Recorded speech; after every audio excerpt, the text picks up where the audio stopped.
Hi hello అండి అందరికీ welcome back to my YouTube channel. నా స్టైల్లో చికెన్ పలావ్ చేసుకుందాం చూసేయండి. నేను 2 ఆనియన్స్ తీసుకున్నా, 3 పచ్చిమిరపకాయలు తీసుకున్నా, 1 టమాటో తీసుకున్నా, కొంచెం పుదీనా తీసుకున్నా. మంచిగా వాష్ చేసేసి ఆనియన్స్ అవి సన్నగా కొంచెం కట్ చేసుకున్నా. టమాటో కూడా ఇప్పుడు కొంచెం చిన్న పీసెస్గా కట్ చేసుకోవాలండి. నేను 1 గ్లాస్ రైస్ తీసుకుంటున్నా. మంచిగా వాష్ చేసి మళ్ళీ అందులో కొంచెం వాటర్ వేసి పక్కన పెట్టుకుంటున్నా. అవి ఇంట్లో యూజ్ చేసే రైసే అండి, బాస్మతి రైస్ కాదు. చికెన్ కూడా నేను మంచిగా వాష్ చేసుకొని పెట్టుకున్నా అండి. నేను అయితే అందులో సాల్ట్ వాటర్లో ఒక 30 మినిట్స్ ఉంచుకున్నా అండి చికెన్. ఎందుకంటే మసాలా స్పైసెస్ అన్నీ మంచిగా పడతాయని చెప్పేసి. ఇప్పుడు నేను అన్నీ రెడీ చేసుకొని పెట్టుకున్నా అండి. ముందుగా వాష్ చేసుకునే చికెన్, నెక్స్ట్ కడిగి పెట్టుకునే రైస్, టమాటా అండ్ పుదీనా అండ్ పచ్చిమిర్చి, onion, ginger garlic paste, biryani spices అన్నీ రెడీ చేసుకున్నా అండి. నేనైతే కుక్కర్లోనే చేసుకుంటున్నా అండి. ఫస్ట్ మనకి సరిపడా ఆయిల్ వేసుకోవాలి. ఆయిల్ వేసుకునే తర్వాత ఫస్ట్గా బిర్యానీ స్పైసెస్ వేసుకోవాలి. బిర్యానీ స్పైసెస్ వేసుకునే తర్వాత మనం ముందుగా కట్ చేసి పెట్టుకున్న పచ్చిమిర్చి వేసుకోవాలండి. పచ్చిమిర్చి వేసుకునే తర్వాత ఆనియన్స్ కూడా యాడ్ చేసుకోవాలండి. ఆనియన్స్ కూడా అన్నీ యాడ్ చేసుకోవాలి. యాడ్ చేసుకునే తర్వాత కొంచెం మంచిగా మిక్స్ చేసుకోవాలి. అందులో కొంచెం నేనైతే కల్లుప్పు వేసుకుంటున్నా అండి.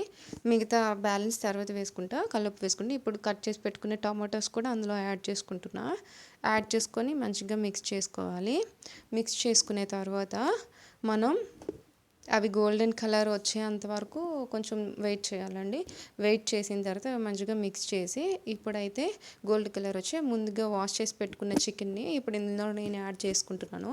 యాడ్ చేసుకున్న తర్వాత కొంచెం పసుపు, నెక్స్ట్ వచ్చేసి 2 స్పూన్స్ కారం, నెక్స్ట్ కొంచెం కారం వేసుకున్నాక కొంచెం ధనియా పౌడర్ యాడ్ చేసుకోవాలండి.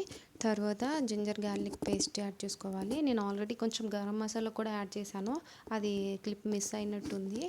ఇప్పుడు ముందుగా వాష్ చేసి పెట్టుకున్న రైస్ని కూడా ఇందులో వేసేసుకోవాలి. వేసేసుకున్న తర్వాత 1 మినిట్ ఇలా రైస్ని కూడా కొంచెం ఫ్రై అవనివ్వాలి. ఫ్రై అయిన తర్వాత నేను 1 గ్లాస్ రైస్ తీసుకున్నా కాబట్టి 2 గ్లాస్ వాటర్ వేసుకుంటున్నా అండి. వాటర్ వేసుకున్నాక నేను ఇందులో కొంచెం ఫస్ట్ సాల్ట్ యాడ్ చేసుకున్నా, కొంచెం ఇప్పుడు మరి కొంచెం యాడ్ చేసుకుంటున్నా, కొంచెం కొత్తిమీర కూడా యాడ్ చేసుకున్నా, కొంచెం గీ కూడా వేసుకుంటున్నా. నేనైతే కొంచెం అంతా కంప్లీట్ అయిపోయిన తర్వాత వేసుకుంటా అండి, కొంచెం ఫ్లేవర్ తెలుస్తుంది మంచిగా అని చెప్పేసి. ఇప్పుడైతే నేను కుక్కర్ ఒక 2 విజిల్స్ పెట్టుకుంటున్నా అండి. 2 విజిల్స్ అయిపోయినాక చూద్దాం ఎలా వచ్చిందో. నాతో పాటు మీరు కూడా చూడండి. ఇప్పుడు ఆల్రెడీ 2 విజిల్స్ కూడా అయిపోయాయండి. ఇప్పుడు ఓపెన్ చేద్దాం. చూసారా ఎంత మంచిగా వచ్చిందో.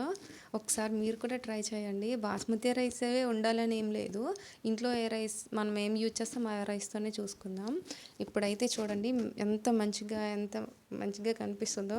జస్ట్ నేనైతే ఎప్పుడు మేము ఇంట్లోనే చేసుకుంటాం కాబట్టి తింటాను. మీరు కూడా ఒకసారి ట్రై చేసి ఎలా వచ్చిందో కామెంట్ బాక్స్లో